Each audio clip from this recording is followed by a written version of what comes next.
Now, he's been called an electoral sage, a secular god of predictions, not to mention one of Time magazine's 100 most influential people in the world. The polling guru, Nate Silver, called every state 100% correctly in last year's US presidential race, forecasting a win for Barack Obama when virtually everyone else said the election was simply too close to call. Not surprisingly, his book, The Signal and the Noise, has since become an international bestseller. But what could the UK learn from his analytical methods? And could he ever call the election here? Nate Silver didn't start life as a political geek. A baseball fanatic, he began using his talents as a gifted mathematician to crunch the numbers and work out who'd be successful on the field. His forecasts were so accurate, he eventually sold his software to a baseball publication. And when it came to political predictions, he didn't drop the ball. In a country where polling amounts to something of a national obsession, his analysis proved as accurate at the ballot box as it had on the baseball field. In the 2008 presidential election, he correctly predicted the winner of 49 out of 50 states, missing Indiana, which went to Barack Obama by 1 percentage point. He started blogging for the New York Times and took up political analysis full-time. He's been called an electoral sage, a guru, even a genius.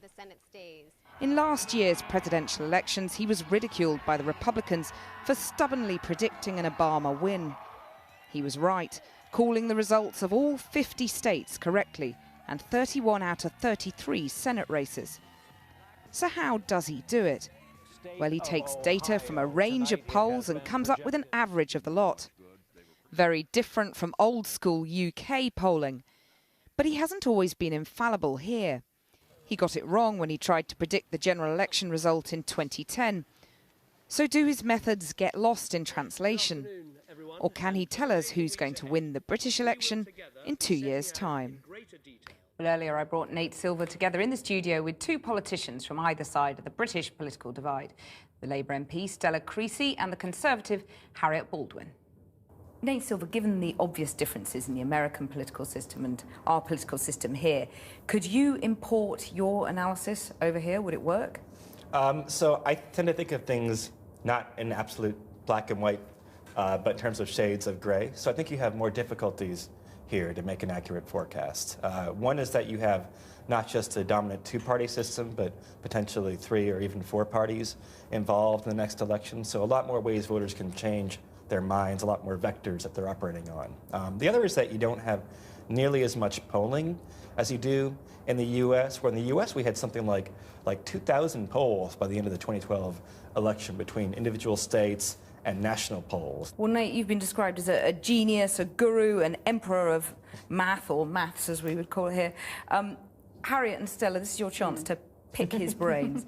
Harriet, what's your question? Well, my question to you would be, how much is all this costing? Because I know in the States you've got so much more money in elections, and here we've got very, very strict limits in terms of the amount you can spend in an election. To do a poll properly in the United States can cost, $20,000 US or 15,000 pounds or so, I suppose.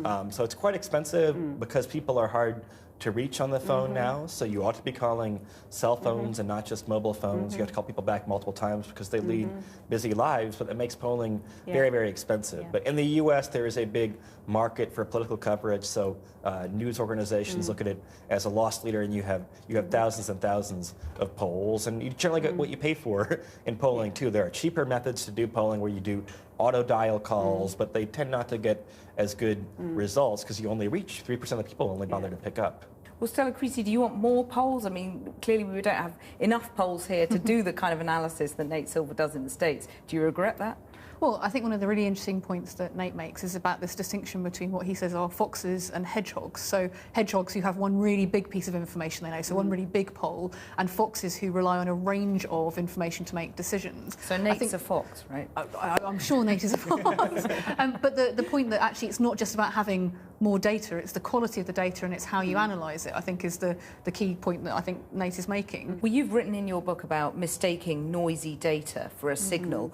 Where do you think politicians here are missing signals from voters? People mostly care about the old question Ronald Reagan asked, am I better off than I was 4 years ago? Is the country involved in any dumb wars? Does the integrity of the ruling party seem to be on the up and up? So really very big things, and it's more the kind of news media that focuses on little gaffes and scandals that voters actually aren't that worried about.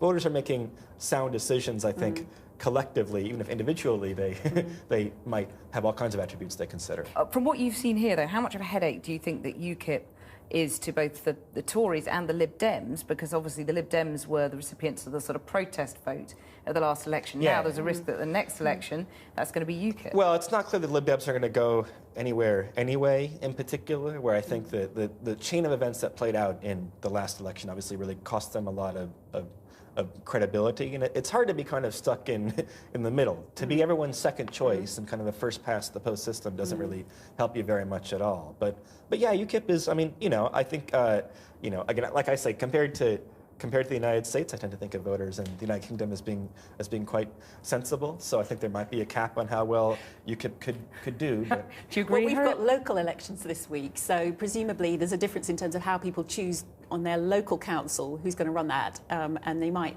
pay less attention to a party that wants to campaign on an international issue like our membership of the European Union. She's hoping UKIP will fade away by the general election. Has she got a point? Well, look, I think the angrier people are about their condition in general, then you see movements toward either wing. And if you look at countries that have it much worse than you guys do here, than the United States does, in Greece or Italy, people are almost indifferent toward whether there are far left or far right parties, just dissatisfied with the status quo. So I think that the prevailing question here is, can you have some kind of an economic recovery, some sense of social order returning, and then these marginal parties will drift away. If you would have another severe crisis, a European crisis that spilled over and had some effects here, then that's where the wings will be empowered.